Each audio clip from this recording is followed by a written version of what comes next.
You are a misogynist. I am a misogynist. Most people in at least Western culture are misogynists. At least men.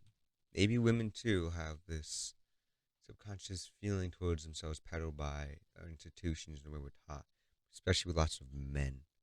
Lots of men are innately very sexist. They don't recognize it. Under the guise of it being the truth, or under the guise of it being practical information, so it's the right thing.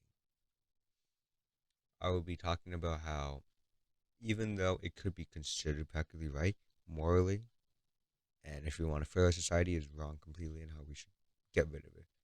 First of all, talking about the phrase females. First of all, it's cringe as fuck. If you're just like, oh yeah, all them females, like shut the hell up.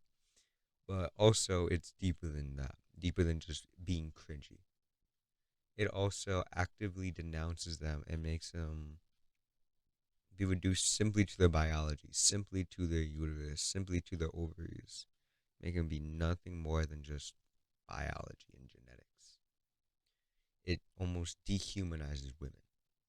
While it's not saying directly you're an object, that's what it really pushes subconsciously. And though it could be seen as very low, very small impact, over time it'll keep building and building and building and building and building. When you can't make like a brick house, one brick, that's not a house. It's just a brick. But if you keep stacking them, hundreds and hundreds of bricks later, you can have a building, you can have a tower, you can have a skyscraper. Why not a skyscraper out of bricks? But you get what I'm saying. Another one is how women are supposed to be born with value. That is so blatantly sexist. It is assuming that a woman's value is strictly in her pussy, essentially. A woman has her value because she can be used for sex by men. How we don't identify that that's wrong is just beyond me. I talked to someone who actually does kind of believe this. They also said, I asked them, isn't that wrong? They said, yeah. They said, yeah, it is, because it is wrong.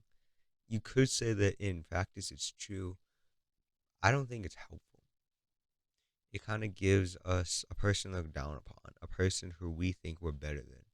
That's why like older generations will like say that the younger generations, they have no work ethic. They don't know how to really work because they're trying to discredit them. They're trying to say that they're lazy, they're less. That's what we're doing by saying that women are lazy because they're supposed to be born with value. It also, I could agree with saying that men aren't born with value, but not you should not say that women are born with value because saying that you aren't born with value can kind of give you almost a sense like I need to work harder. I need to work harder so that I can get my value. But saying that other people are born with value makes them an enemy, makes them someone to look down upon, makes them someone to villainize. So I do agree with saying that men aren't born with value. I don't think we should be saying that women are born with value. Another one that has to do with mainly sons and daughters. The immense double standard, especially sexual double standard. Like lots of guys will say if they have a son, they let them do whatever. Let them have girls over, you know. Girl can stay the night.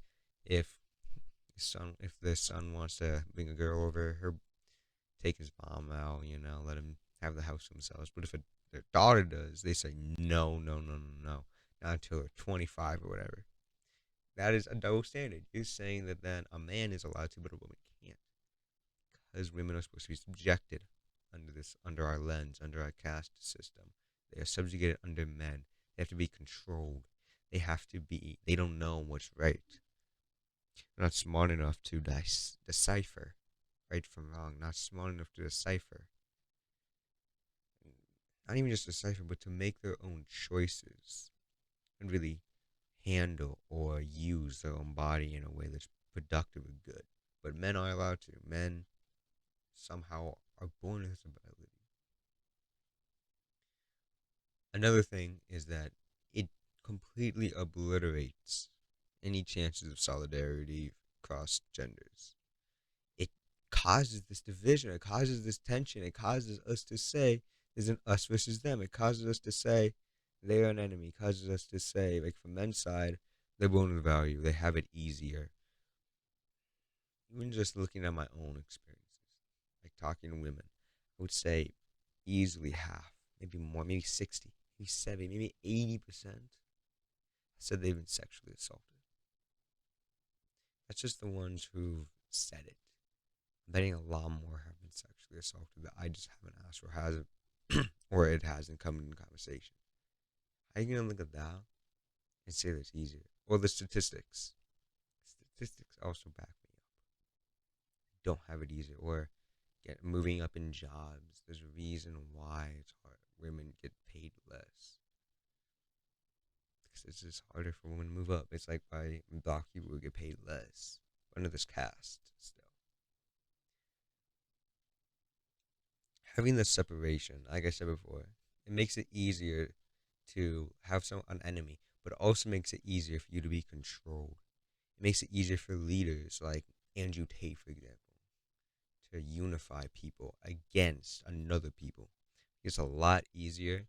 It's a lot easier to get people to hate something than it is to get them to love something, someone. It's much easier.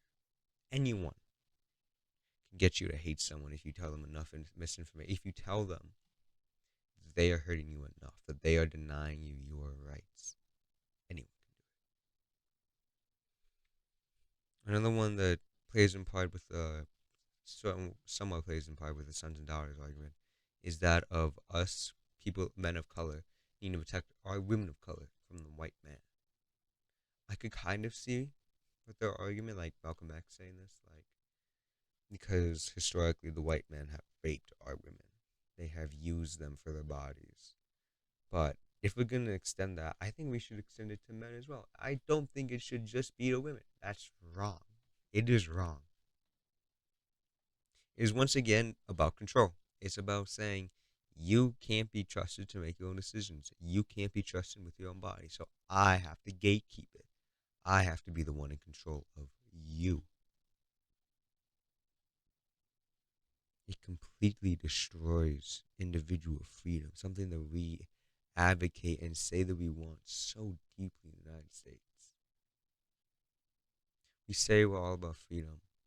When it comes to our actions, we are anything but free. More about why it's peddled or why it continues is in our rhetoric. I will be going into a little bit more in more detail on another video, but a brief one for in this subject is like saying not only just females, but also saying calling women bitches or calling women C word. It's a way to dehumanize them. It's a way to cause once again the us versus them because these slurs, these words with such histories, they're basically shorthand. It's like saying banana. Banana represents banana. And saying you're a bitch, that's shorthand for you are a bad woman. Or calling a woman a hoe, you are a sexual deviant. You are someone who just anyone use their body. It's shorthand. It dehumanizes them. It puts them into the small pigeonhole they can't escape from. It puts them into this stereotype that even if it is possibly true, we shouldn't be using it as much. We should not be using it so freely. There's a reason why many women would get offended by it, because they rightfully should. There's reasons why black people get offended by the N-word, why Asian people of being called other slurs, or Mexican people of their slurs, because it has power behind it.